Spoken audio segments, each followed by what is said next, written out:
The story of the Israelites crossing the Red Sea begins in a moment of great tension and hope.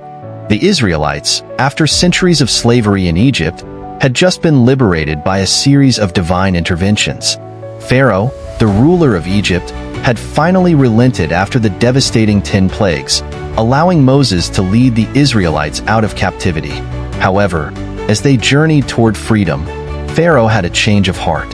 He ordered his army, complete with chariots and horses, to pursue the Israelites and bring them back to Egypt. The Israelites found themselves camped by the Red Sea, a seemingly impassable barrier, with Pharaoh's army closing in behind them. The situation appeared hopeless. Fear gripped the people as they saw the dust clouds rising in the distance, signaling the approach of their oppressors. Cries of despair and accusations filled the air. "Why did you bring us out here to die in the wilderness? Were there not enough graves in Egypt?" In this moment of crisis, God's power was about to be revealed in an unprecedented way. God instructed Moses to stretch out his staff over the sea. As Moses obeyed, a mighty east wind began to blow, dividing the waters and creating a dry path through the sea. Walls of water stood on either side, forming a miraculous corridor for the Israelites to pass through. This event demonstrated God's unparalleled power over nature and his ability to deliver his people from seemingly impossible situations.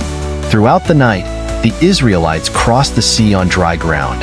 The cloud of God's presence, which had guided them, moved to the rear of their camp, standing as a barrier of darkness to the Egyptians and light to the Israelites. The divine presence protected them until they reached safety on the other side.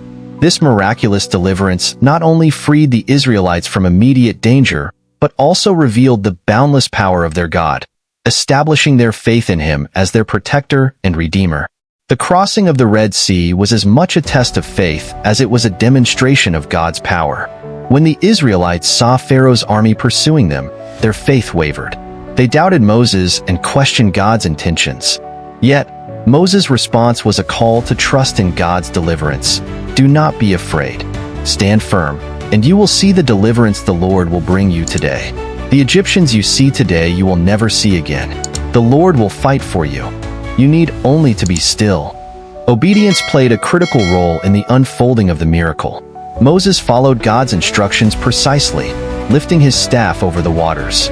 The people, despite their fear and doubt, stepped forward into the path that God had created. This act of walking through the parted sea required faith. They had to trust that the walls of water would not collapse and that God would see them safely through. This event reinforced the importance of faith and obedience in the relationship between God and his people. It was a lesson that despite appearances, God's plans were perfect and his power unmatched. The Israelites' journey through the Red Sea became a defining moment in their identity as God's chosen people, teaching them to trust in his guidance and provision. Moses' leadership during the crossing of the Red Sea highlights the qualities of faith, courage, and reliance on God. As the chosen leader of the Israelites, Moses faced immense pressure. The people were terrified and angry, their cries of despair echoing their lack of faith.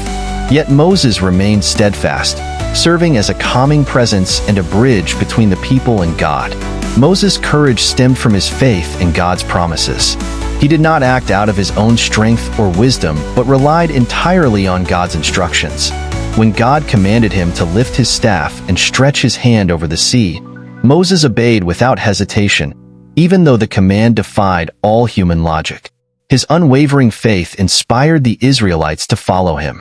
Leadership in moments of crisis often requires stepping into the unknown with confidence and trust. Moses exemplified this by acting decisively and trusting in God's plan. His actions not only facilitated the Israelites' escape, but also solidified his role as a leader chosen and empowered by God. This moment of leadership and courage became a cornerstone of the Israelites' journey to the Promised Land, serving as an enduring example of what it means to lead with faith. While the Red Sea crossing was a moment of deliverance for the Israelites, it was also a moment of divine judgment for Pharaoh and his army. The Egyptians pursued the Israelites into the sea, intent on recapturing them and undoing God's act of liberation. However, their pursuit led them into a trap of their own making. As the last of the Israelites reached the other side, God commanded Moses to stretch out his hand once more. The walls of water that had stood as a pathway for the Israelites collapsed, engulfing the Egyptian chariots, horses, and soldiers. Not a single member of Pharaoh's army survived.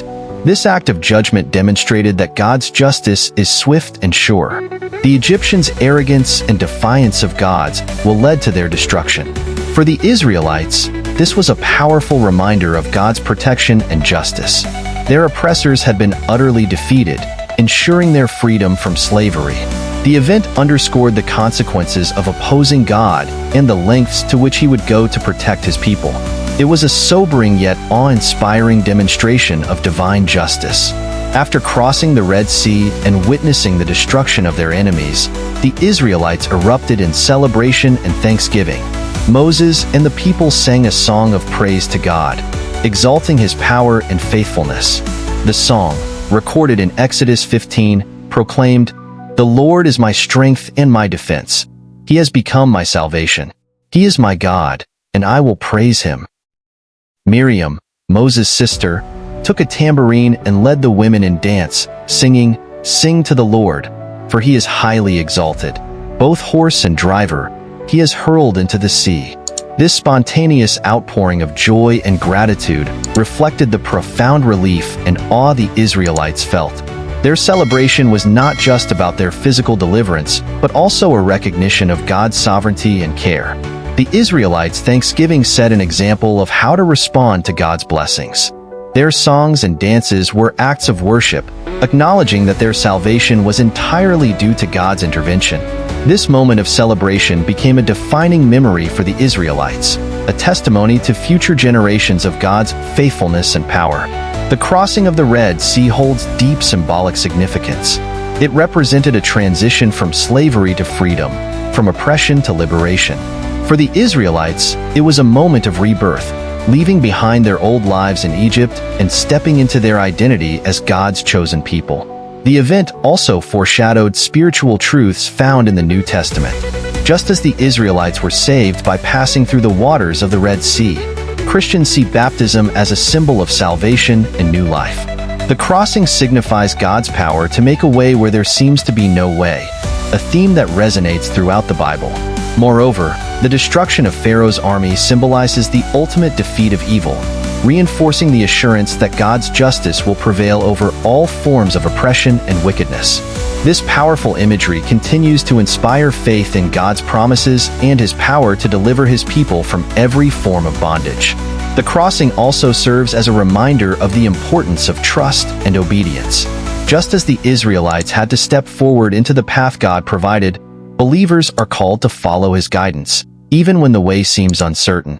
The Red Sea stands as a testimony to the truth that with God, nothing is impossible, and his plans for his people always lead to deliverance and victory.